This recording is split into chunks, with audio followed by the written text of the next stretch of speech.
you can even watch back. Giving players all the props or put them on blast. We don't give no hot takes, only talk facts. We're giving all our devotion, riding high on this wave of emotion. Going all out, yeah, cause this is our time. No, ain't no stopping us till we reach the finish line. All in, we came here to win. We're gonna give everything. S-I-C-K on the run. S-I-C-K, sick. On fire, we're ready to fight. We'll bring the house down tonight. S-I-C-K on the run. S-I-C-K, sick. Play it on the car ride, play it when you lounge. X and O, you know that we can hold it down. Shout out to my man Sammy, got it off the ground. And to all the listeners tuned in right now, got debates, analysis, and speculation. This is sports talk for the new generation. You know where to find us, got a reputation. Sick Podcast, your #1 sports destination. Giving all our devotion, riding high on this wave of emotion. Going all out, yeah, cause this is our time. No, ain't no stopping us till we reach the finish line. All in, we came here to win. We're gonna give everything. S-I-C-K on the run. S-I-C-K, sick. On fire, we're ready to fight. We'll bring the house down tonight. S-I-C-K on the run. S-I-C-K, sick. S-I-C-K, it's the sickest podcast. Tune in for the audio, or you can even watch back. Giving players all the props or put them on blast. We don't give no hot takes, only talk back. S-I-C-K, S-I-C-K, S-I-C-K, S-I-C-K, S-I-C-K, S-I-C-K, S-I-C-K. All in, we came here to win. We're gonna give everything. S-I-C-K on the run. S-I-C-K, sick. S-I-C-K, it's the sickest podcast. Tune in for the audio, or you can even watch back. Giving players all the props or put them on blast. We don't give no hot takes, only talk facts. We're giving all our devotion, riding high on this wave of emotion. Going all out, yeah, cause this is our time. No, ain't no stopping us till we reach the finish line. All in, we came here to win. We're gonna give everything. S-I-C-K on the run. S-I-C-K, sick. On fire, we're ready to fight. We'll bring the house down tonight. S-I-C-K on the run. S-I-C-K, sick. Play it on the car ride, play it when you lounge. X and O, you know that we can hold it down. Shout out to my man Sammy, got it off the ground. And to all the listeners tuned in right now, got debates, analysis, and speculation. This is sports talk for the new generation. You know where to find us, got a reputation. Sick Podcast, your #1 sports destination. Giving all our devotion, riding high on this wave of emotion. Going all out, yeah, cause this is our time. No, ain't no stopping us till we reach the finish line. All in, we came here to win. We're gonna give everything. S-I-C-K on the run. S-I-C-K, sick. On fire, we're ready to fight. We'll bring the house down tonight. S-I-C-K on the run. S-I-C-K, sick. S-I-C-K, it's the sickest podcast. Tune in for the audio, or you can even watch back. Giving players all the props or put them on blast. We don't give no hot takes, only talk back. S-I-C-K, S-I-C-K, S-I-C-K, S-I-C-K, S-I-C-K, S-I-C-K. Turn up your volume. Because you're about to listen to the Sick Podcast. The Eye Test with Pierre, McGuire, and Jimmy Murphy. The Stanley Cup winning Colorado Avalanche. And after 22 years, Raymond Moore The sickest NHL podcast. It's gonna be sick. And welcome to another edition, our first summer weekly edition of the Eye Test here in the Sick Podcast Network. He is Pierre McGuire. I am Jimmy Murphy. Pierre, how are you, my friend? You getting settled into the new place? We're getting there slowly but surely. There's more furniture coming in by the day and some memorabilia showing up, and people are showing up, welcoming us to the neighborhood. So, yeah, we're getting there. Good stuff. Yeah, I noticed a football in the background there. Is that from your high school days? It's a football. All right, we'll leave it at that. It's good. It's got a lot of good memories to it. So it's good stuff. I love it. Great stuff, Pierre. Obviously, since we've been off for a week, some news to discuss, and we'll get to that in a bit. But I just want to tell everybody right now that we have a great guest who will be joining us shortly. He's been on this show before in the Eye Test. You'll recognize him. And that is Greg Cronin, who is now the new head coach of the Iowa Wild, the Minnesota Wild's AHL affiliate, Pierre. And we're really excited to have Crow on and talk about his new position. I was actually talking to an NHL GM the other day from another team, not Bill Guerin, who said he loves Greg Cronin, and he loved the fact that he wanted to get back in the game so fast, despite the fact he had another year left on his contract with Anaheim. That's how much he loves coaching. That's how much he wants to develop kids. And he's like, I wish so many other coaches could be like that. So this is a big job for the Minnesota Wild right now because they've got like established players. Mm-hmm. They've got some guys. There's been a little bit of a turnover with their American League team. And they've got some draft picks that are starting to push to get up. And that's where the American League coach has a substantial responsibility. And it's obviously a huge thing for Greg. The biggest thing people need to know, he's done this before. He's coached in this league. He's walked the walk. He knows how to develop players. He was a really successful college coach, both as an assistant and as a head coach. I think all that stuff matters. And I really commend Matty Hendricks, who's a general manager down in Iowa, Billy Guerin, who's obviously the boss of Minnesota, and their entire staff for identifying the need to have this powerful, experienced voice at this time in the Minnesota Wild's development. And I think Coach Cronin's a perfect guy for that. I did. And I think, like this GM said to me, Pierre, one thing that he and a lot of people around hockey like about what Greg's become is that he hasn't lost his old school sort of hardcore discipline roots, but he's tempered it, and he's learned how to blend it into the new culture of the young generation. Excuse me. And all the players you said that are coming up the ranks. And he's like, it's good because it's hard to find that mix. Usually you got one or the other, but now you have to be able to balance that. And he thinks Crow has done a good job. And he thought, hey, he might have got fired in Anaheim, but what he did with a lot of those kids and the steps they took, specifically a guy that this guy mentioned to me that's not even in Anaheim anymore, Trevor Zegras, who obviously is in Philly now. He did some good work with him last year, Pierre. Well, I look at Trevor Zegras, but excuse me, I'm going to look at some other guys too. Mason McTavish, Leo Carlson.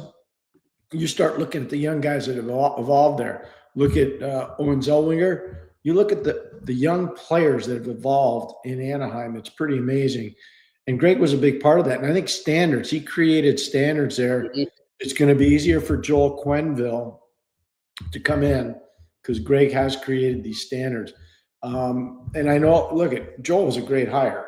Everybody would admit that. Yeah, of course. But the standards were created for Greg. Just like, everybody in Florida, everybody's, Maurice this and Maurice that. And Paul's a friend of ours and a friend of the show. And we like Paul. But the standards were created by Quenneville. Mm-hmm. So people need to I know that Andrew Burnett was there for a short time, but the standard for what's the Florida Panthers are about were created before Paul Maurice got there. They were created by Joel Quenneville. And just like for Joel now, he's going to inherit a situation. The standard was created by Greg Cronin. Pierre, we spoke about this actually, I believe, on our last episode last week, or it might have been at some point before Wednesday last week. And you were talking about just how important it is to have all levels of the organization on the same page, the NHL, the AHL, the ECHL, and have a common thread there. How much have you noticed in, let's say, the last 5 years, more teams putting an emphasis on that, because just in my opinion, I thought there were some teams that didn't do that enough, and I don't think there was enough focus around the league on that. But to me, I've seen it really come together a lot for a lot of teams lately. I think it's mattering a lot because, first of all, there are more college free agents than ever before. Mm-hmm. So a lot of college free agents, when they leave college, they're either going to the East Coast League or the American League. They're not going to the NHL, very few of them. So there's got to be something that's going to teach them what it's like to be a citizen of that organization. Right. You need to have the appropriate coach. You need to have the appropriate management people. So, you know, in Iowa right now, you've got an NHL caliber coach who's also coached college hockey, who's also coached in the American Hockey League. That's pretty significant. I think a lot of that matters. It matters substantially. It's great. So we're going to get Greg soon. Let me see. No, he's not there yet. He's coming off the beach, Pierre. He can't get enough surfing in before he moves full time to Iowa. There's not a lot of surfing in Iowa. No, unless he's got some kind of water park that they can do that. You can surf the cornfields, but there's not a lot of water surfing. So we'll get to Greg in a bit, but just in some NHL news, and we'll touch on. I see the viewers want to talk about a bunch of different topics, but we'll touch on them after we speak to Greg. But one just immediate one that happened last night that you and I have been kind of discussing all day. Isaac Howard gets traded to the Edmonton Oilers for O'Reilly. Pierre, look at this. Seems like a good hockey trade for both sides. I think it will help both teams. But when you look at these two players, what are they going to bring to their new clubs? Well, for Isaac Howard, it's a game breaker. He's a guy that's got unique skill set when it comes to playing offensive hockey. You know, he's going to probably get opportunities to play with some pretty good players, whether it's Connor McDavid or Leon Draisaitl or Ryan Nugent-Hopkins. He's going to play with guys that, first of all, can dominate the puck, and second of all, move the puck to him. He's a good scorer. I don't think he's a centerman. I think he's a winger. He's a left shot. I think he can play equally right or left side. His one-timer is really effective. I never thought, Jimmy, that it was ever going to work out in Tampa. I never did. I remember right from the start. I did the draft that year for Sportsnet up in Canada, the year he was drafted, and I was like, not sure this is going to work in Tampa. You know, I just felt that right from that day, and it clearly did not work. It just, for whatever reason, I just didn't have a good vibe about it. I had watched the player play a lot. I knew kind of what it was all about down in Tampa, and I just didn't think it was going to be a fit. Anyways, long story short, O'Reilly going the other way. So I love players that get taught by Dale Hunter. I like players that get taught by Mark Hunter. So this guy's been playing in London and winning in London, and now he's going to an organization that's going to really value what he's about. And that's more of a 200-foot guy that can be physical, can be loud in a game without scoring, can kill penalties, can win faceout, can do a lot of stuff for you. Those players are really valuable. They're critically important to a team. And so maybe it's not the same offensive thrust that Edmonton's getting, but I can tell you one thing, Tampa's getting a guy that can help them a lot. Yeah, for sure. For sure. You know, something was interesting, Pierre, and I brought this up to you this morning. We were talking, and it's going to happen, right? So obviously in Canada, they've been over the years more focused on junior hockey, right? They know more about that. They know the rules of that more. They know the players more. But now with the whole thing with the CHL and NCAA and these players coming down here, and we'll get to the big one in a second. I see a lot of even media, even people in our business, not just fans, that don't understand some of the nuances, so to speak, of NCAA hockey versus juniors. And for some out there, because this was a common thing that I saw a lot of this today on X, was that they didn't understand that once a college player signs his ELC, he cannot go back to college hockey. That's it. It's not like a junior player where the team can reassign him to his junior club. That's it. He's there, and so he's going to either go to the NHL or he'll go to the A or whatever. And it was interesting to see. That was just one example, but my question to you is, how much more interest do you think, say now with McKenna coming down to Penn State and some other guys as well, in the coming months, we're going to see in college hockey from north of the border? A lot. There always was pretty significant interest in Ontario. There was pretty significant interest in Quebec and the Maritimes because there's so many schools there. Right. You know, and there are more people. borders. So Yeah.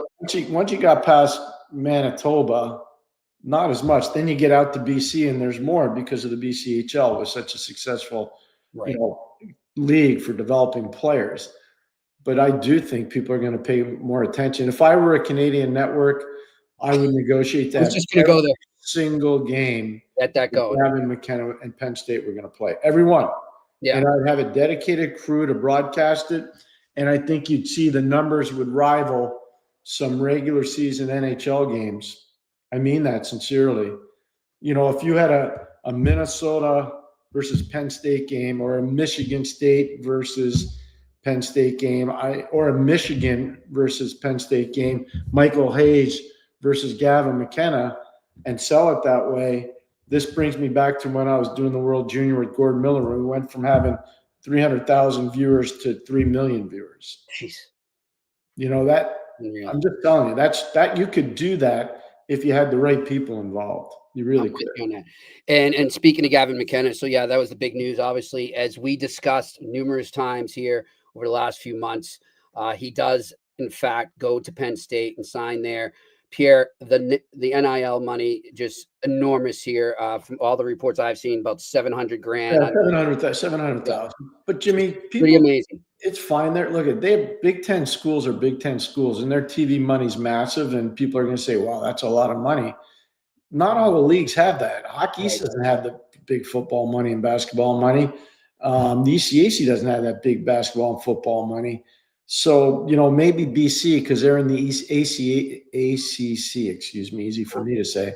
Maybe they have a little bit more NIL money to spend because the TV money is about $80 million. Right. But most of these college things aren't going to be able to support that. I'm just telling you, they won't. It's going to be the bigger schools, and not every kid's going to be a generational player. Like this kid's, Jimmy, you know what? I want to praise you. I'm really proud of our show. We're going into our third year coming up in September. It's been an amazing success. Really grateful to everybody, especially our loyal viewers. But the truth is, like, Gavin McKenna is not a foreign concept to us. Right. We've been bringing this up for a long time now. And I don't get why all of a sudden, it's slick to put it on social media and think that you've recreated the game of hockey. We've been talking about this kid for a while. I agree. And there's some other kids too that we have that are making their way down here, Pierre. But the one thing you should point out, or we both should point out, I think, to our listeners and viewers that might not know, is where a lot of the money in Penn State is coming from into that hockey program. There you go. So, and there's nothing wrong with that. Oh, nothing wrong with that. That shows they're in good hands there. They've got an advantage there. Respect for him and his family for doing what they're doing, not just for Penn State and Penn State hockey and the arena and everything else. Look what they're doing for the city of Buffalo, and look what they've done in downtown Buffalo in particular.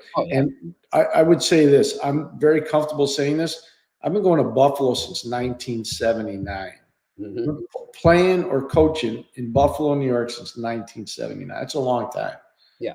And to see where the city was then, to see where the city's going now. The suburbs were always nice in Buffalo, always. Whether you're in Williamsville or Amherst or Tonawanda or Hamburg, wherever you were, the outskirts were always nice. But downtown Buffalo is tough, Jimmy, and it's still not fixed, but it's a lot more fixed than what it was, and the Pagulas are a big part of it. Yep. And they deserve a lot of credit for that. They really do. They've done a ton, as we, Coach Kadowski told us when he came on our podcast this season. They've done a ton for that program as well. One thing too I want to caution viewers on is nobody's questioning. As Pierre just said, this is a generational talent that they got in McKenna, but that does not mean they are a lock to win the national championship, or he is a lock to win the Hobey Baker. And I'm saying this out of fear for the kid, Pierre, because we've seen it so many times where the media and fan bases will build expectations way too high. And when a player, which is normal because it shouldn't have been that high anyways, isn't able to meet those expectations, it comes down on him. So I just pump the brakes a bit. Some people that follow me on Twitter were saying, just hand the national championship to Penn State right now. And Gavin McKenna is the highest profile player to ever play in NCAA hockey. And what did I say to you, Pierce? I think Paul Correa has something to say about that. Well, I think after you brought that up, I rifled about 10 other names at you. Exactly. So I'm going to say this because I'm older and I've been around the college game a long time. Yep. You started playing again in 1979, so a pretty long time. Followed it, either played it, coached it, or followed it ever since. And broadcast a lot of it too. Brian Leach was pretty high profile. You know, I'm very comfortable saying this. Rick DiPietro was pretty high profile, first overall pick as a goalie.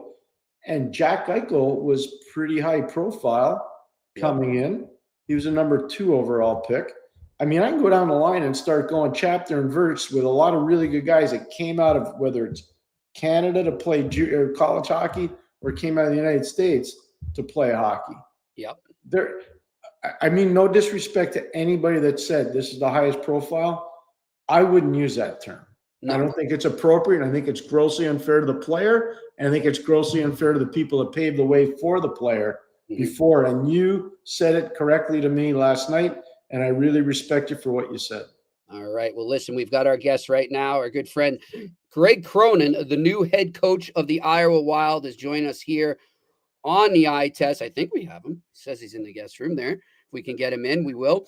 And I want to get back to some of that college talk later, though, Pierre. And you know what? We can talk college with Greg as well, because Greg North Colby College, Northeastern University of Maine. Come on. With the late Coach Walsh, one of the greatest, if not the greatest coaches in hockey's history. I don't know, Jack Parker. Jack Parker and Jerry York. Don't you be going down that road that the reporters went down. Yes. And even though Louis J. Lamorello didn't coach in Hockey East, the trophy's named after him. So I think he'd have a lot to say about that too. I'd be careful about spotting off on that. Good call. He is having a little trouble getting in, but Shane will bring him in a second. Pierre, the other thing too is, you know, and you've stressed this as well, is just, and we're not doubting that McKenna is going to shine in college hockey. We're not saying that at all. We know he will. We believe he will. But this is more of a man's game now. These are bigger, meaner players he's playing against. And at first, I would imagine, and I'm sure the team's going to prep him for it, it's going to take a bit of an adjustment. That's all.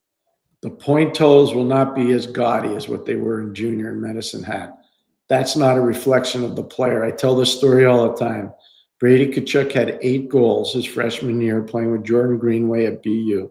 His next year, he had 23 goals in the NHL. So it's a big adjustment. And for Gavin, even though he's played internationally and he was an underage playing internationally, it's still a big jump. For sure. We do have our guest now. Let's bring on Greg Cronin, the new head coach of the Iowa Wild. Hey, Crow, congratulations. Yeah, thanks, guys. He's got the good suntan going. How was the surfing today? Hey, Pierre, I have to argue with you. I do think Walshy would have broken a lot of records if he stayed in college because he died at like 42. I mean, think about that. Oh, I agree with that. I wasn't saying that, but Jack Parker just got in the Hockey Hall of Fame. Jerry York's in the Hockey Hall of Fame. And Louis J. Lamorello's in the Hockey Hall of Fame. Yeah. So I agree with you. Look, as you know, I coached against Coach Walsh and recruited against him and thought he was an outstanding coach. Yeah. Sure. Crow, before we get into your new job and how everything happened, just your thoughts on McKenna and the CHL NCAA agreement, and maybe as a college coach when you were back in college hockey, what it would have been like to handle that. I think it's crazy, like the amount of options kids have, and like the whole NIL thing, NLI, whatever they call it, the transfer rule, all these things to me are a reflection of society today. And I'm not judging it. I'm just making a comment about it. That's why we have you on, Greg. Yeah. Well, you can imagine this, Pierre, and you're recruiting college hockey players and they make a commitment and then they struggle. You know, they're not as good as they thought they were. They struggle. They don't hit the goals they wanted to hit, even though the coaching staff that recruited them, you know, she had the same vision the player did. It's a collaborative effort. So everybody's invested in this guy. And to me, when you have that, it's a relationship, right? You have to see it through. And the ability for kids to transfer, now it's going to impact the, major junior. Kids don't like it there. They're going to move. I mean, just optically, I don't like it. I seriously would not want to coach college hockey anymore. Just for the lack of stability in it. We used to complain about the recruiting. I mean, Pierre, you and I are old enough to have recruited when, Hockey Night in Boston was kind of like the summer tournament that you would maybe pick a few guys out of that just to get a couple extra evaluations because the summer views didn't count. Yep. And that was it. And now you've got all these satellite, I don't even know what they are because I've been out of college for so long, but now you've got all these other evaluation opportunities and there's no life for the coaches anymore. It doesn't end. And then I remember going when I was out of college and I went back, I left, I think in 96 to start the U.S. program. I came back in 05 to Northeastern. And when I left in 96, there was no internet. There was no agents. There were no cell phones. So you basically had a courtship with a player that was based upon your character as a coach. And when I came back, I remember being at Northeastern like the first month I was there. Jimmy Madigan, who's a friend of both of ours. Yeah. I was like, what the hell is this? Like just the amount of tournaments, the agents' involvements, the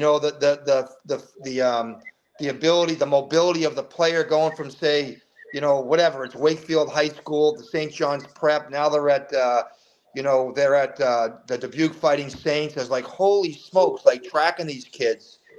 I just, even me hearing me say my voice saying it, it's just complete chaos. But I agree. No, coach is right about this, Jimmy. Like I lived that life for a long time, and this is way different than anything I ever experienced.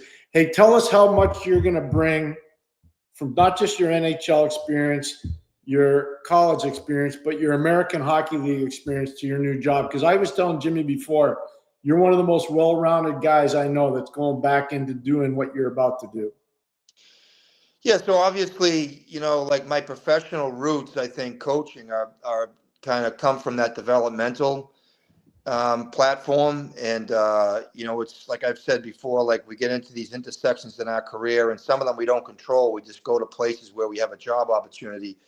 And I remember, just you talking about Sean Walsh, how we were constantly trying to develop players that may not be the aces that BC and BU are getting. I'm sure you guys had to do it at St. Lawrence too, Pierre. You get these kids that aren't as prominent as the other guys are. So you've got to find a way to gain a competitive advantage by out-coaching the other teams. And I was fortunate that Grant Stanbrook was kind of the wizard in terms of transferring athletic abilities onto the ice in hockey. Yeah. I think we're practical with that process at Maine. Obviously, when you hear the names like Correa and Snow and Dunham, Matt Martin, Keith Carney, the Capuanos, those are the names that you hear about that you think that Maine just went through those every year. Well, we didn't. You go back to the Schermerhorns and the Timmy Lovels and the Torreys and the Allisons, and then they win it again with the Gustafsons and Stewarts. Like those guys that won championships that weren't like the Korea group are a reflection of that developmental process that we feel can gain competitive advantages. And I think I've been fortunate to have a group of people with me to be able to coach that. I think we're on our way to doing that in Anaheim. The 21-point increase reflects that. And one of the things, not to hijack the podcast here, but one of the things that people don't realize is that we were only a -8 even strength goals, even strength last year. And we were like a -48 the year before that. I mean, I get the analytics weren't pretty, but those are hard numbers. And I think all of that, because you want to attach facts to what you're doing. Anybody can say what they're going to do. I'm going to develop him. Yeah, but you got to attach some facts to it too. And I think when you look at the facts, if you go back to Maine winning national championships with, say, B-level players, and then I go to the last stop I had in Anaheim with 11 young kids that were born in 2000 having a 21-point increase and a massive difference in goal differential. That to me is the infrastructure of change and how the process, promotes that. Yeah.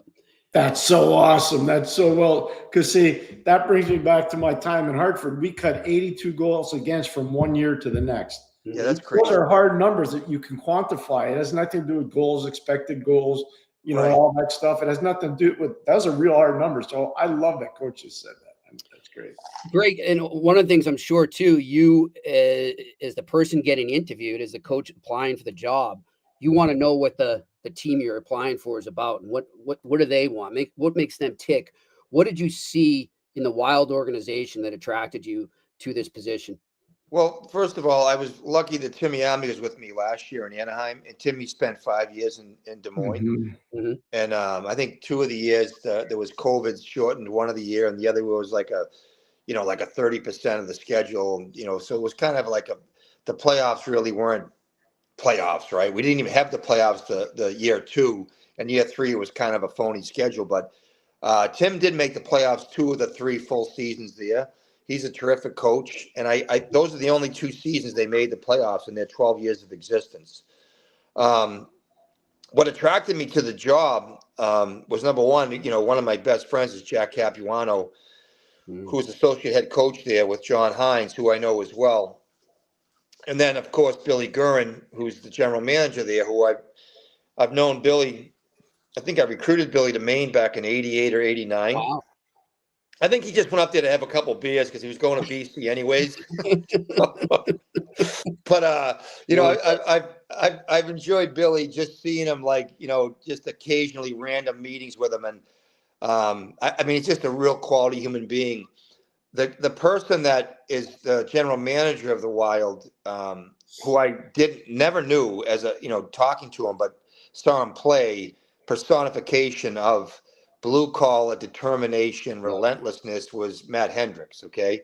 So Matt has taken over that position. Matt, Mike Murray had that position before, and then Mike had moved up with the Minnesota Wild in a bigger, beefier role, and Matt came in, and Matt and I just hit it off right away. There were some other teams I was kind of talking to, just in a real kind of courtesy conversations, but nothing had really mobilized into like an interview, so to speak. But I just like Matt a lot. I like his passion. We shared a similar view of how we felt we could win down there. And quite frankly, and we all know this, you need players to win. Okay. I've been doing this for 38 years, and I think I've worked as hard as I can every year. Maybe some years have been a little bit more innovative than I have other years, but at the end of the day, your record's probably going to be a reflection of the players you coach. What I think you can do in the American League that you really can't do in the NHL, and this is an interesting comment, because we're just talking about college, so I'll segue to that. People graduate players in college, right? So when I was at Northeastern, we were getting the nickels, and everybody else was getting the dollars, the silver dollars, right? So we had to shine those nickels up to quarters and then friggin' 50-cent pieces, whatever, right? So it took 4 years to get that program going, but it was myself, Gene Riley, Albie O'Connell, Brendan Walsh was in that group, Sebastian LaPlante. We had this mentality that if we could develop our players, and by the time they're juniors, 2 years into the process, they're going to be older, stronger, and hopefully the process will make them, better hockey players than an 18-year-old, well-rounded, right? So, because they graduate, right? In the NHL, they don't graduate. They just keep getting better, right? So, Randy Carlyle used to say all the time, you really can't judge a player in the NHL until he's played at least 3 full seasons. That's good. So it's over 240 games, right? Then you kind of have an idea of what the player is, because all things are happening mentally and emotionally. That maturity level happens differently for different players. So in the American League, we actually do graduate guys because they have a veteran rule. You can only have 6 vets, right? So eventually they're going to clip that, and they're either going to keep them, or you're going to roll them out. And then you're relying on fresh legs every year. So I do think in the American League, going back to what their goal is, everybody says the same thing: make the playoffs and develop players. Well, we've got to make the playoffs and develop players, and that's what every team says. I don't know anything about these players, so I'll know more in the middle of October than I do now. But I'm going to apply the same process I applied in Colorado. I think between Colorado and Bridgeport, we had over a 600% winning percentage. Take the COVID years out of it, and one COVID year we only had 30 games, but I think we can do it. Great. Just to go to your old employer, I don't want you to talk too much about him, but Quenneville going in there, I think he inherits a lot of what you helped build.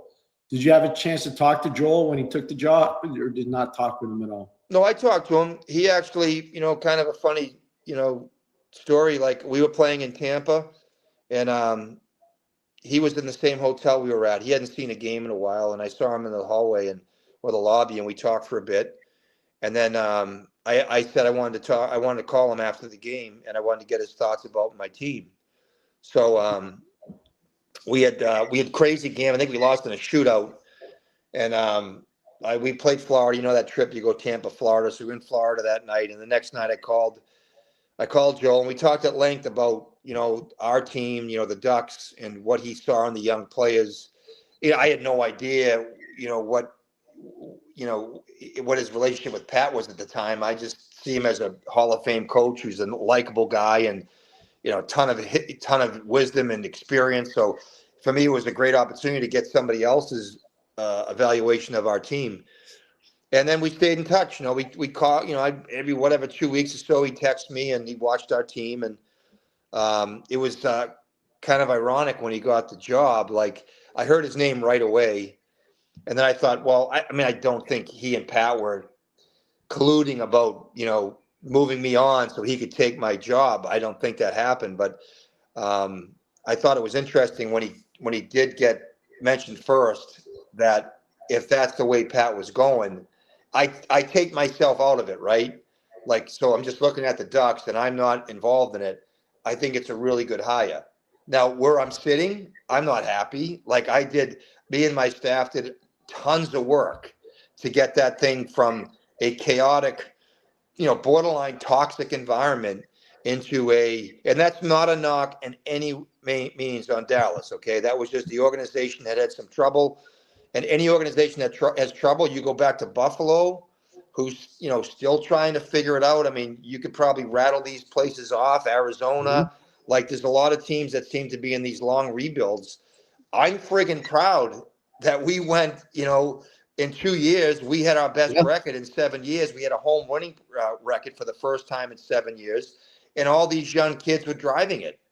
So, I'm pissed that I'm not there to be able to see it through and make the playoffs next year. But I think they got a heck of a team. I love the addition of Kreider and Granlund. I mean, there you go. Like, those two guys, the top six forwards, they're going to drive their power play, and they're going to give them more depth, and they're going to take off this year. Hey, Jimmy, is the coach listening to the podcast? We agree with you. We agree with you. We've been saying a lot of the same stuff, Crow, for sure. So you said you don't know much about these players yet, but you've seen the NHL team play. You know something about those players. When you look at that NHL roster, what to you is the identity you see in Minnesota? Well, the identity is going to be driven by Heinze, right, and his staff. Like, the one thing when we played against them, and they had all their players, okay, early in the year, and I thought, like, they were so structured. Mm-hmm. They were so connected as a group. They were defense-first mentality, and then they would counterattack, okay? Like, I thought their D-zone coverage was outstanding. They didn't give up a lot. Ironically, when I talked to Cappy after we played him, because our game was like a summer hockey game, back and forth, and our team thrived in a rush game. We didn't have the physical size or strength to defend pucks offensively and slow it down. Right. And we couldn't kill plays defensively. We were just small and immature. And they were the opposite. Like they had a team that could hang on to pucks. They could be patient with it, right? They were a shot volume and a loose puck recovery team, so they could chew shift times up. I thought the way they constructed their neutral zone with their trap was really, really good in terms of setting their breakout up. Mm-hmm. And like I said, their D zone was extremely stingy. Like, they did not give up a lot of chances in home plate. I think they ended in the season in the top 5 and as far as giving up grade A scoring chances. So it's a credit to their staff. When you look at their lineup, they do have good depth. Their third line's got some beef to it. And that Kaprizov, I think, is an all-world player. Like, he's not only is he talented, okay, but his compete is off the charts, all right? The Boldy kid, who I saw when I was coaching the American League with Colorado, had spent some time in Iowa. And I remember the first time he played him, I was like, who the hell is this kid? Because he was so big. And we were trying to run the crap out of him, and it didn't even bother him. Yeah. So he's just going to keep getting better and better. And, the Rossi, there's a contract dispute there, but I think despite his lack of size and length, He makes plays. He's fearless. Yep. He's able to take a hit and slide off it. And we all know Zuccarello and what he does. Similar type of player as Rossi, but he's probably in his 50s now. He seems like he's been playing forever. That kid, right? But they've just got a lot of weapons there. Yeah. It's interesting. Coach brings up Matt Boldy. The guy that drafted Matt Boldy is Paul Fenton, and he wasn't in Minnesota very long, but now he's part of the Florida Panthers hierarchy. So I'm going to ask you this, Coach. What's the one thing you take away from the Florida Panthers that you would like to try to implement with your team this year? Yeah, good question. So last summer when, I was still coaching the Ducks, I had my assistant coaches take the teams that had the best statistics, D zone, O zone, breakouts, and forechecks. Okay, so I just wanted to be able to just steal certain ideas. So each guy went through 4 or 5 games, and they basically cut the game down into what, we knew what their systems are because you play them and everybody does a pre-scout. It's, it's done multiple times. Your video guy does it and the coach does it. Then it goes to a presentation. So you got to be sniffing glue not to know what teams are doing or aren't doing, right? So like we had Florida, and ironically they were lights out on their D zone. They were lights out in their O zone, and they were really good on their breakouts. Okay, so I'm just gonna, instead of talking forever here, for me, their D zone is very unique because they're a hybrid man-on-man, and all their D, are lengthy. They're long. Schmidt's not, so he was able to play well in that system, but they're all long guys. They have really good closing speed, and they do an unbelievable job shrinking to the front of the net. Oh yeah. And then when they're forward, so if their defenseman's involved in a battle and he's got half a shaft, so he's in a position to influence the puck carrier, they will stay with that guy all the way out to the neutral zone if they have to. Mm-hmm. The one guy that will never leave the front of the net is that weak side winger. Mm-hmm. And he anchors himself to that area. So if something is broken down, they are not letting you get to that area. They just do it. They're just religious about it. Okay. Yeah. The other thing they do an incredible job of, and I think this is both of those a reflection of a team that's mature and they know each other really well, is that in the offensive zone, their D are relentless coming down the walls and keeping pucks alive. And their F3 is incredibly disciplined in filling in behind the D. Mm-hmm. And we all know this because we've seen him so often. The D that goes down the wall doesn't just go down the wall to poke the puck down. He stays down there if he can keep the puck alive. So, and they're not like, I wouldn't say they got the most mobile, gifted defenseman, but their ability to keep the puck down below the hash marks and create chaos for the defensive group who are running switches and trying to figure out what to do with the puck when they do get it is remarkable. And the third thing, and I'll end with this, I was talking to somebody who was, it wasn't AJ Gray, it was somebody else that had been called up to Florida. And they said, it's so funny when and this is what we try to do in Anaheim in terms of putting an emphasis on practice. This player from his own mouth said, it's crazy. I went up there and I expected them to be all business, but they rolled into the practice facility in flip-flops and golf shorts and shirts. They just got done maybe playing golf or going to the driving range. But when that practice started, this guy said they played like warriors. Like every rep was like a game rep. Yeah. So that's where their DNA is engineered. Yeah. That's an awesome answer. So I just want to say this for people that are hockey, video addicts. What Coach talked about, their defensive zone coverage. Sylvain Lefebvre played for Pat Burns in Montreal, and he played for Pat Burns in Toronto. That's how I coach against Pat.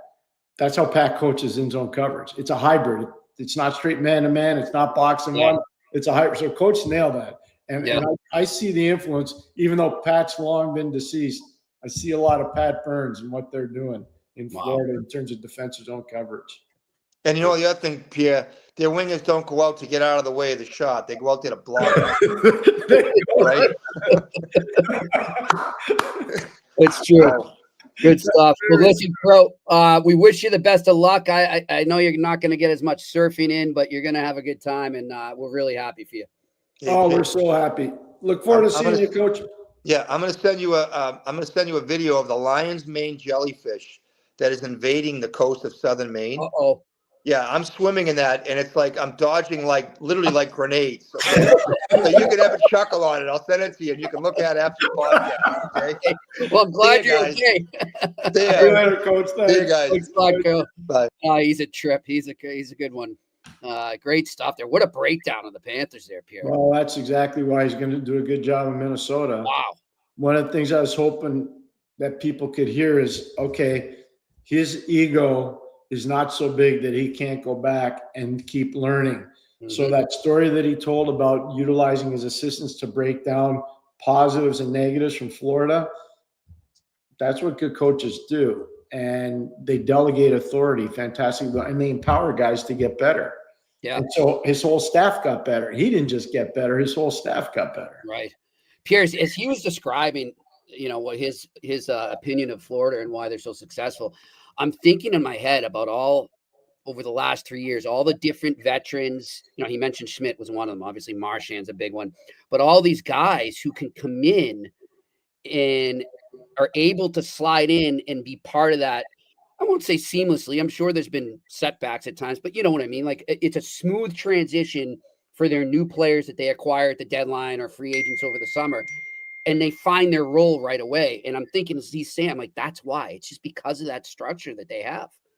You go to a practice there, you need to learn, because if you don't, you're going to get punted. That's and it. I can just tell you, and I've told you this story, I'm not going to say the player's name because he was very successful for us in Pittsburgh. But I remember his first couple practices, and, and Mario skated right up to me and said, if this guy can't handle a pass, he's got to get out of here and go to Muskegon. And, you go and talk to the kid and you say, look, you're going to have to get better. And if you don't, it's going to be a problem. You're not going to stay here. Right. And it's because that was the intensity that we were driving or trying to drive with our group, and it worked fantastically well. Great connection you made to Pat Burns there too. It's so true. I never even you knew Pat a lot more than me, and you coached against. Oh no, when you coach against, it in my head, but now that you're saying it, I'm like, oh yeah, I see that. Like, wow. So when you think about the old Canadians, the Bruins, Toronto, when Pat, even New Jersey when he won the Cup in 2003, those teams were almost impossible to get to the net against. Now the rules were a little bit different because you could hold guys and use your stick as a weapon. But still, the principles were very similar to what Coach Cronin was talking about. So I agree with him wholeheartedly. And he had a great, Jimmy, what you said was really good. He had a great evaluation of what's made Florida successful. Yeah. Defense, neutral zone, offensive zone, and that aggressive pinch by the defense. Oh. But the key to that is, and again, Coach nailed it, that if you don't have a good third forward, you're going to give up odd man rushes all night long because every pinch isn't going to be 100%. Yeah. But they always have that third guy back, and and it's so disciplined, it makes it difficult. Even if you think you're getting an odd man break, you're probably not, because that disciplined third guy back is there. Yeah, and that's one thing too, Pierre, right? We saw it so many times in the playoffs is every time that their opponent seems, whether it's in game or game to game, seems to be getting some momentum. Their structure, everything that you just described there is able to just stunt that and wipe it out. I don't think there's a better team at that than the Florida Panthers. No, right now there isn't. I can tell you right now there is not. And again, I agree with the coach. Hey, speaking of Boston and a lot of different things, we're really thinking of Lyndon Byers and his family, all his former teammates, all his fans, obviously his family. And that was heartbreaking news. I heard that, and Jimmy and I talked right afterwards, and I was like, man, I had some really great times visiting with Lyndon. Not so much when he was playing, but when he was done playing. Yep. And, to see, him pass away at I think a very young age, very heartbreaking. Heartbreaking. Look, I didn't know him well where I could say, oh, he's a good friend of mine, but we have mutual friends, and I've hung out with him outside of the rink a couple of times. And, he was one of those guys, Pierre, when he came in the room, you knew he was there, and it was for a good reason. And the room would lighten up, and he'd have people rolling and laughing so much. And he just had that charm. And I remember one time it was after a Bruins practice, and just a good example of what I saw him. And they had some kids that were there from Children's Hospital. And, God knows what these poor kids are going through. And he just made a beeline over to the other side of the rink. These are back in the days in Wilmington when he used to practice at Rastusha. And he's got the kids laughing. He's playing like hockey with them with the little mini sticks. And I'm like, I love this guy. And that's how he was. And he made everybody around him happy.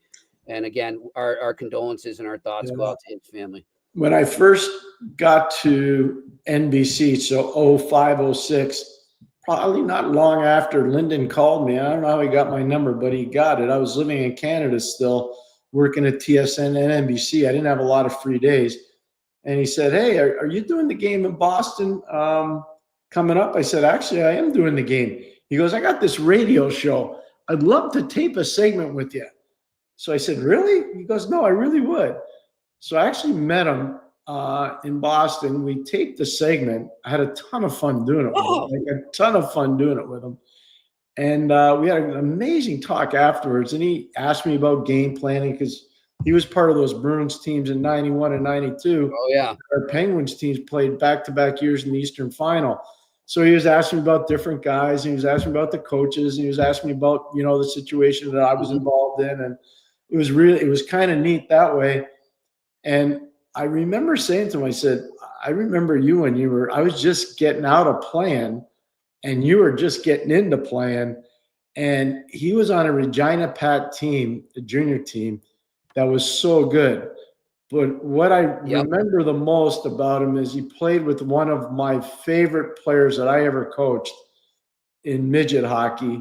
He played with James Patrick at Notre Dame in Saskatchewan. Yep. And James's nickname is Jeep. And he's one of all the players I've had the privilege of coaching over all the years, college, pro, NHL, doesn't matter. James Patrick's one of the classiest guys I've ever had the privilege of being around. I loved coaching James. And he and Lyndon played together on an unbelievable team in Wilcox, Saskatchewan. And I remember that wholeheartedly. I think at that time I wasn't traveling out to Wilcox, but as you know, Jimmy, over the years I spent a lot of time there after those guys were done. But you look at some of the guys that were on those teams. Like I was looking at the other day, Gary Lehman was on that team. Johnny McLean was on that team. Dave Gagne was on that team. Kruzak. Brad Shaw was on that team. Yep. Bruce Cassidy. This is a World Junior now. I'm talking World Junior. And then you look at the Notre Dame's teams like James Patrick, Gordy Kluzak, Brian Curran, Dale Durkach, Gordy Shervin. So just people probably, Dale Durkach, who's that? Go look at Dale Durkach's numbers from the Regina Pats. He almost had a 200-point season in the Western Hockey League. Jimmy, he was 5'5", maybe 160 pounds. And he and Lyndon played 3 years together in Regina. Yeah. And by the way, too, and I want to thank, we have a loyal listener and a watcher, Mari Brace, who watches from Playa del Carmen, Pierre, down in Mexico. Mexico, yeah. Yes, where I went for my honeymoon. And he alerted us. Is that your first one or your second one? There hasn't been a second one yet.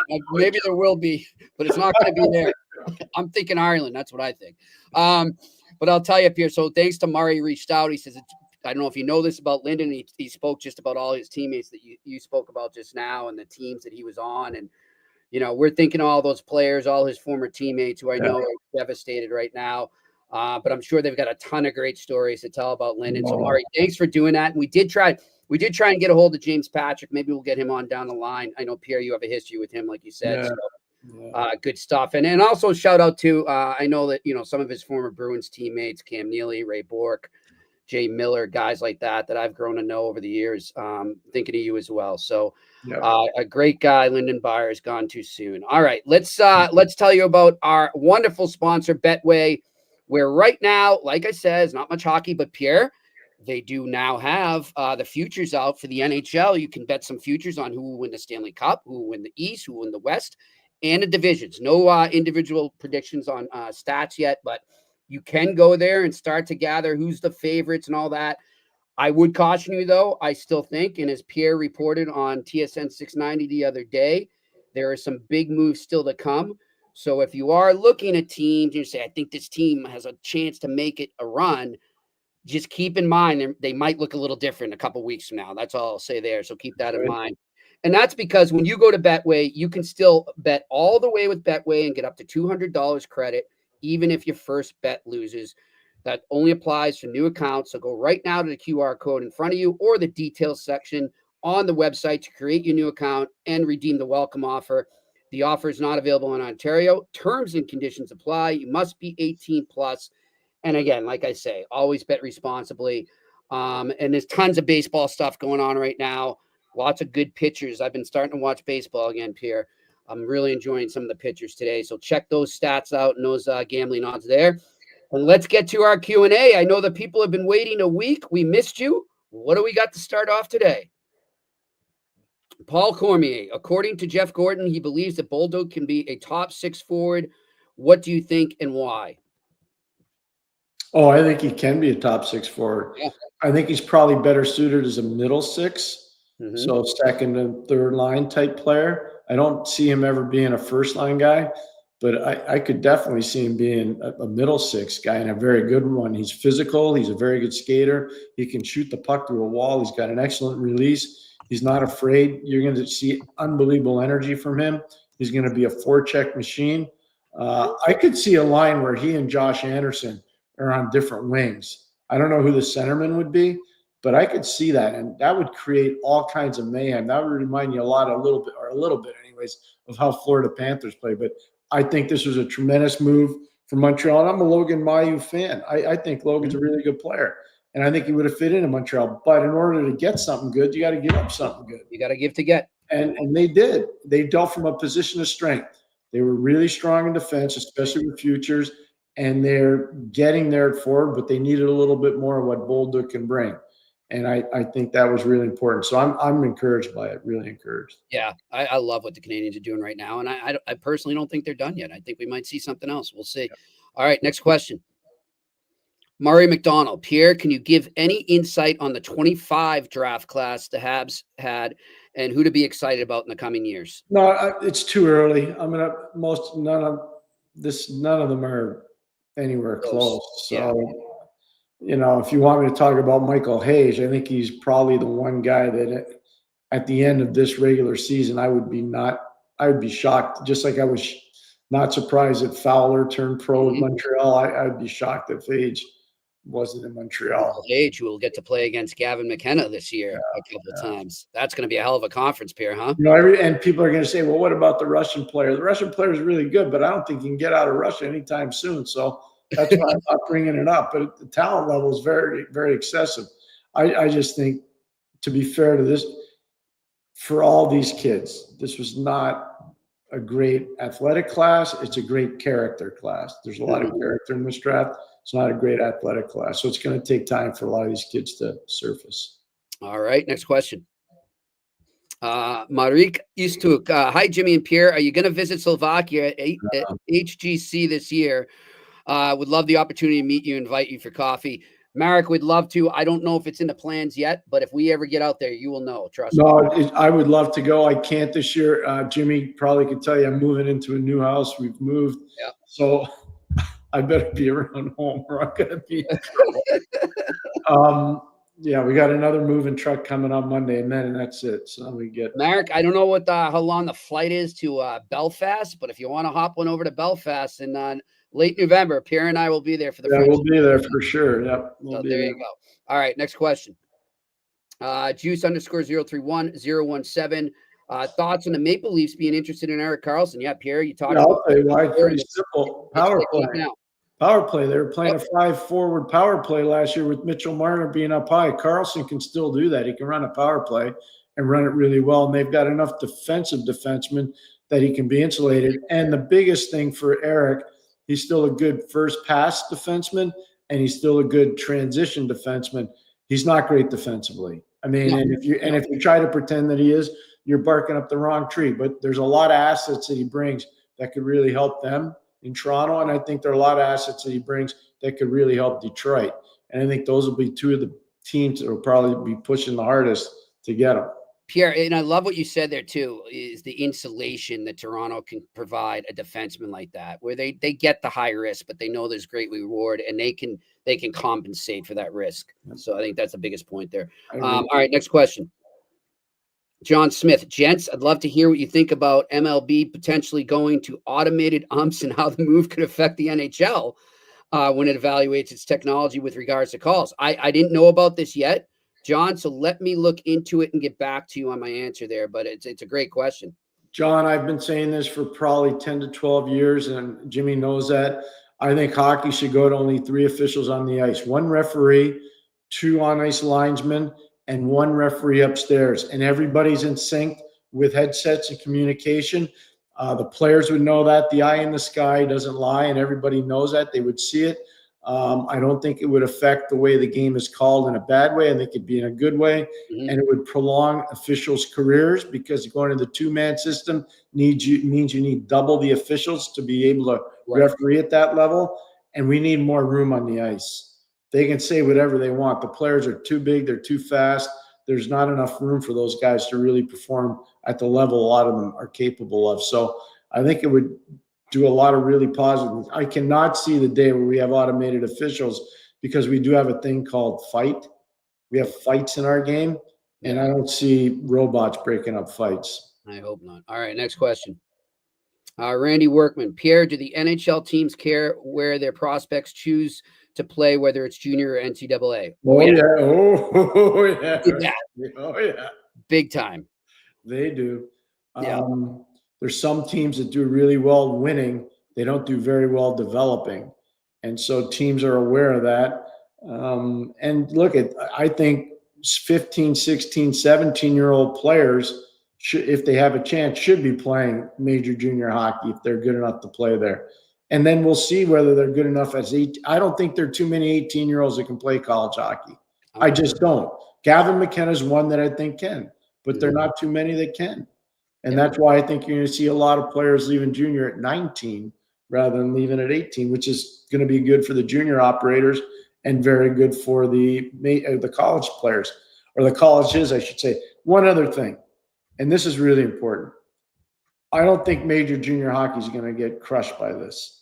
I don't. There's only one Gavin McKenna. There are not 10 of them. There was only one Sidney Crosby. There was only one Nathan McKinnon. There's not 10 of these guys.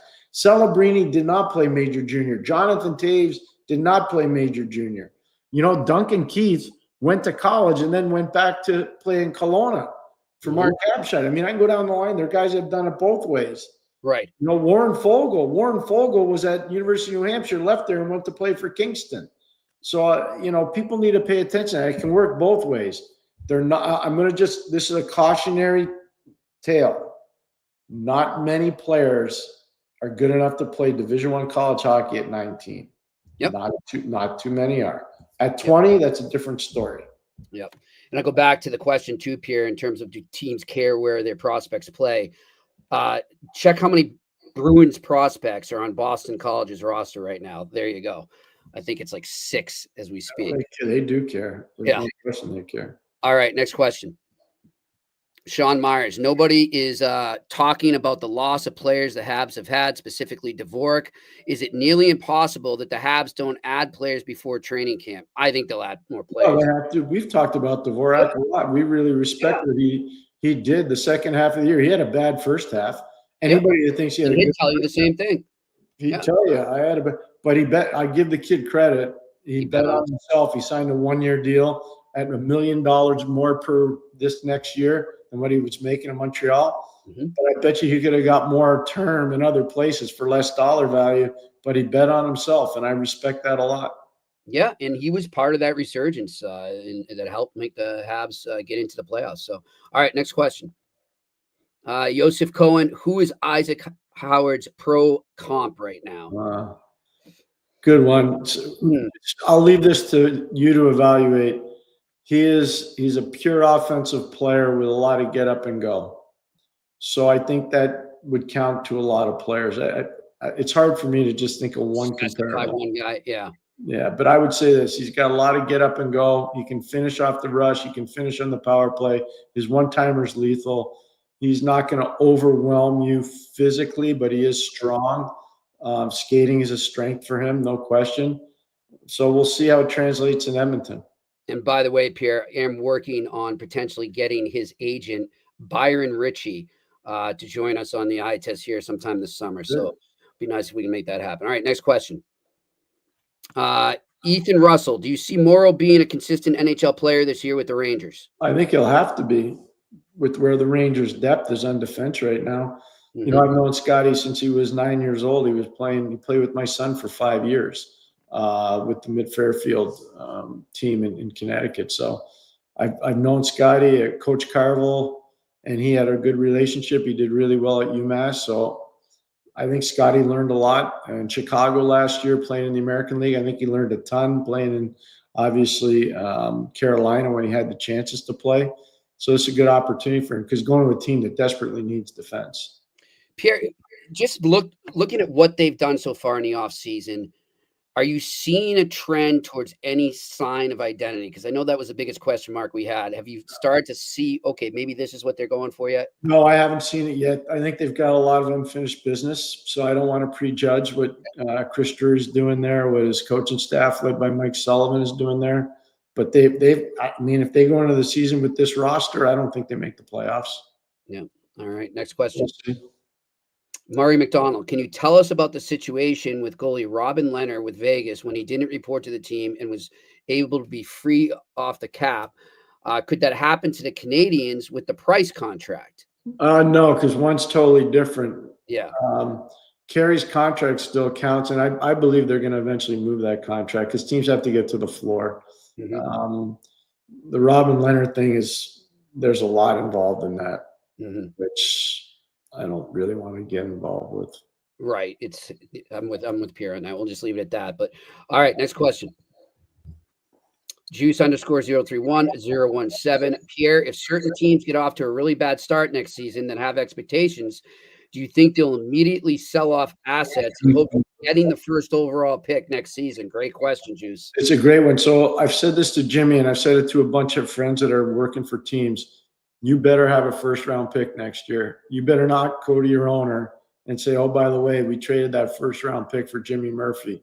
Or we're going to offer sheet this guy.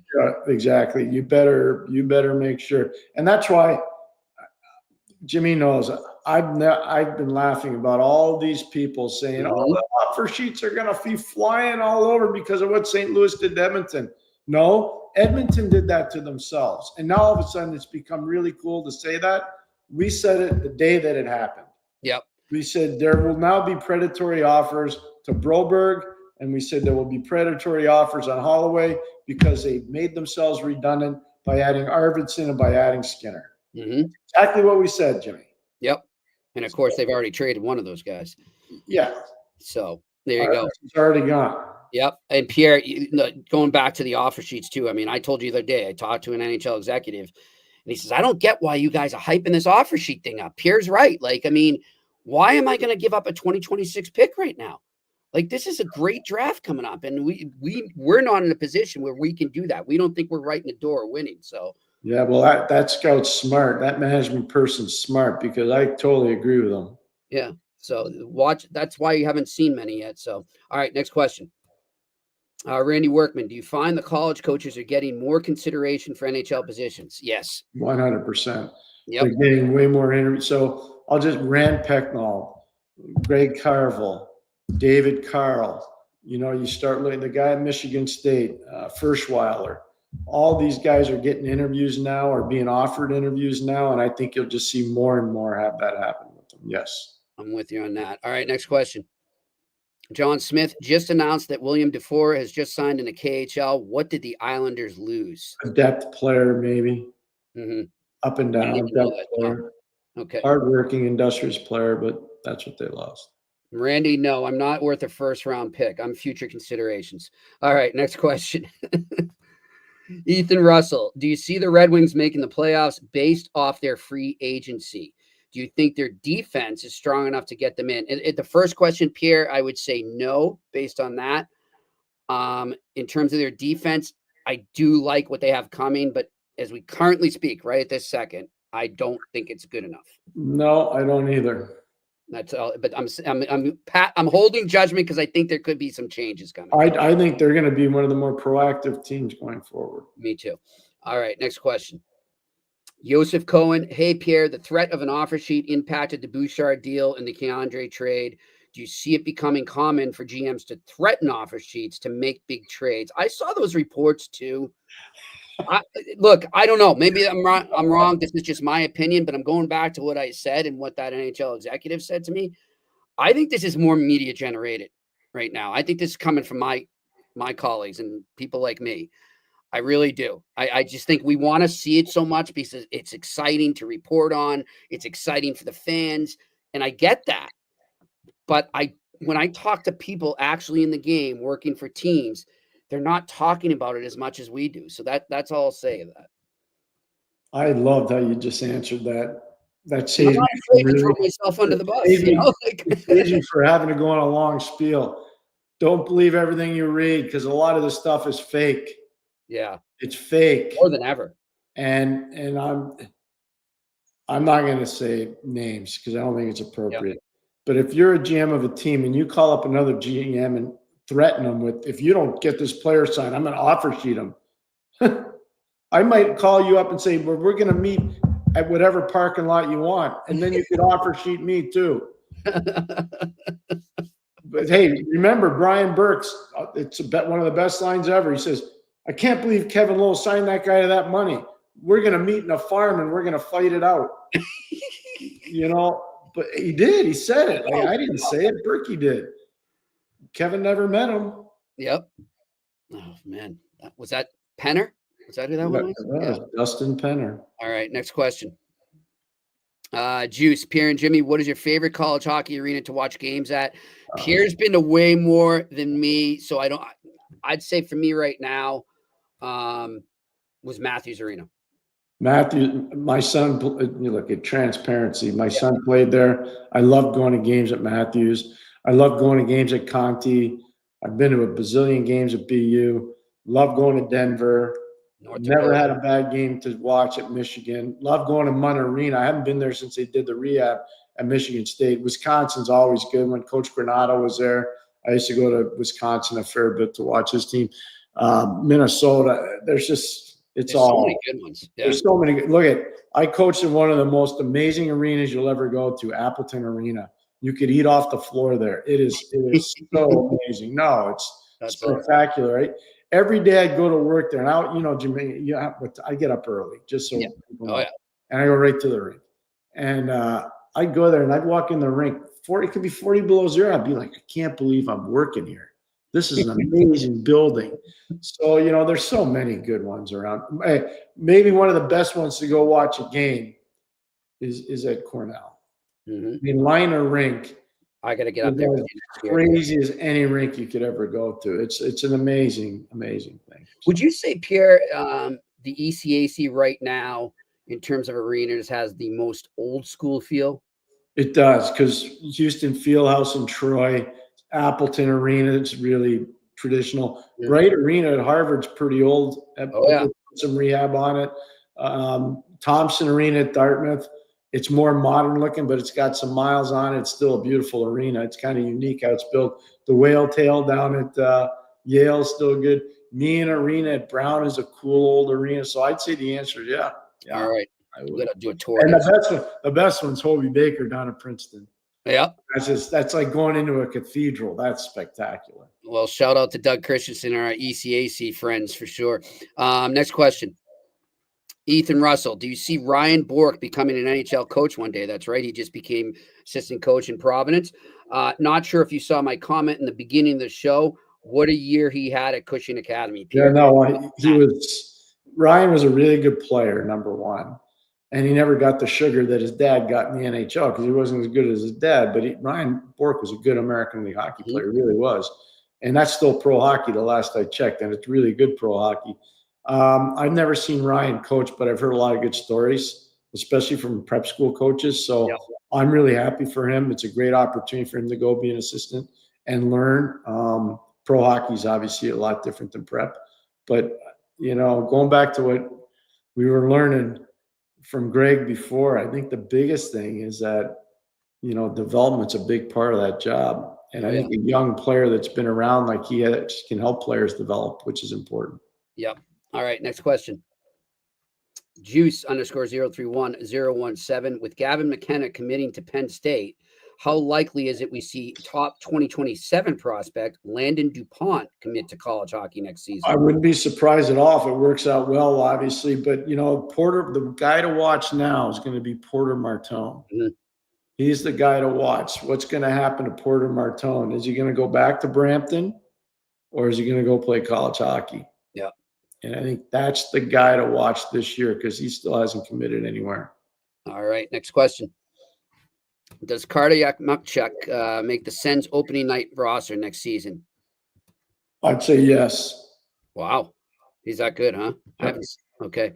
All right. Next question. Rodney Redcliffe, do you think Forsberg would fit with the Habs if they tried to get him? Oh, my God, yeah, 100%. But why is Nashville trying to move him? I haven't heard that. But, yeah, if he's out there, go get him. He's out there, yeah, 100%. Sure. All right. Next question. Gabriel Lamb, if the Sabres are off to a slow start, do you see them making a change at GM?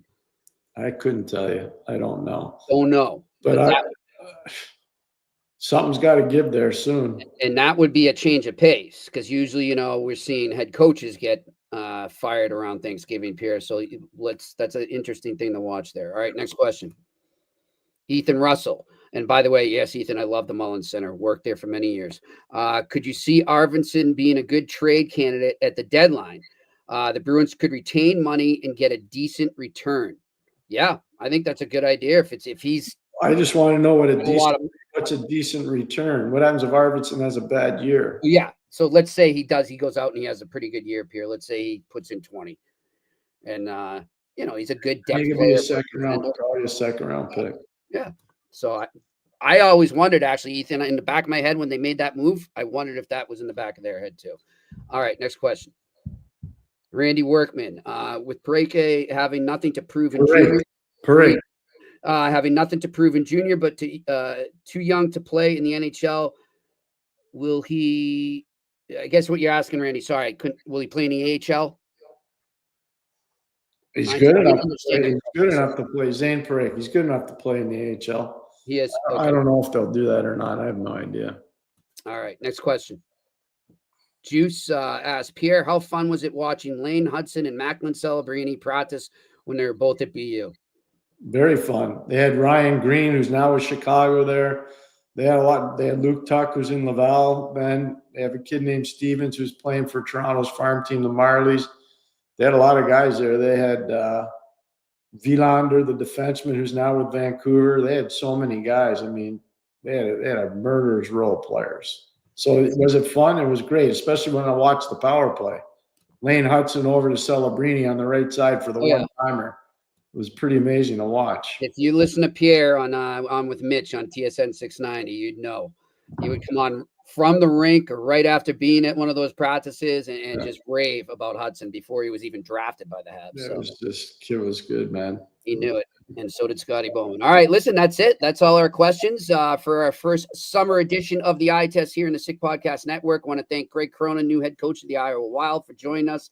Thanks to everyone there for your questions and everyone watching and listening at home. And thanks to our good friend Shane working the boards up in Montreal.